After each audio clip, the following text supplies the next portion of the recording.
Di dalam di masa Rasulullah itu ada kejadian yang sama, Om. Oke. Kejadiannya adalah ada orang yang minta-minta pada Rasulullah. Oke. Maka Rasul bilang sebentar. Rasul nggak langsung ngasih nih. Rasul nyontoin kepada kita bahwasanya kita harus bijak dalam menolong orang. Oke. Jangan juga kita langsung tiba-tiba tolong. Oh, lu kan Muslim, lu kan harusnya baik. Lu kan Rasulullah, masa Rasul nggak baik sih? Rasul katakan sebentar, gini dulu. Kamu punya apa di rumah? Rasul katakan gitu. Itu Rasulullah. Itu Rasulullah. Nggak langsung bantu ya? Nggak langsung bantu. Kamu punya apa di rumah? Kan Rasul kan tahu ya seperti apa. Dan orang ini menariknya adalah dia lebih miskin daripada semua orang yang kita tahu kayaknya.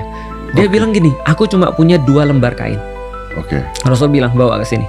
Setelah 2 lembar kain ini dibawa ke sini, itu katanya adalah satu-satunya ada di rumahnya 2 lembar kain itu. Rasul bilang pada sahabat, siapa yang mau beli ini?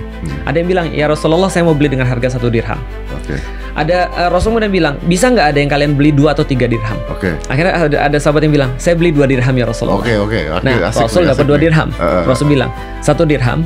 Nah, ini Rasul ngajarin nih. Ini kan manajemen ya. 1 dirham, kamu beliin makanan buat keluargamu. Oke. 1 dirham kamu beliin kapaknya bawa ke sini. Lihat bahwasanya Rasul benar-benar memperkenalkan dia step by step bagaimana dia harus menyelesaikan kehidupan dia.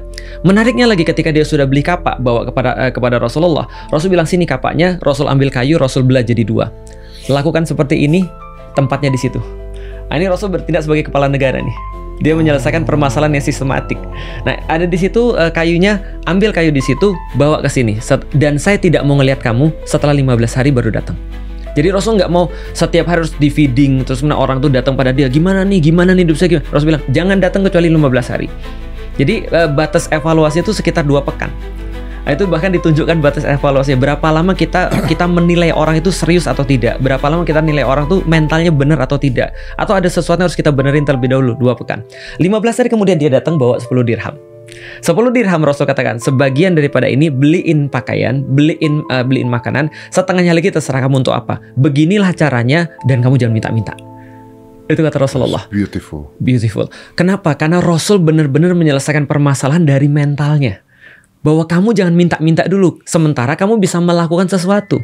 Karena ketika kamu masih bisa melakukan sesuatu, lalu kemudian kamu minta-minta, orang lain akan berpikir sesuatu yang lain. Nah, jadi bisa nggak sih kamu buat sesuatu itu supaya orang lain tuh nggak ada fitnah? Dan nanti endingnya orang-orang ketika mendekati Rasul bukan lagi untuk belajar agamanya. Betul. Tapi transaksional.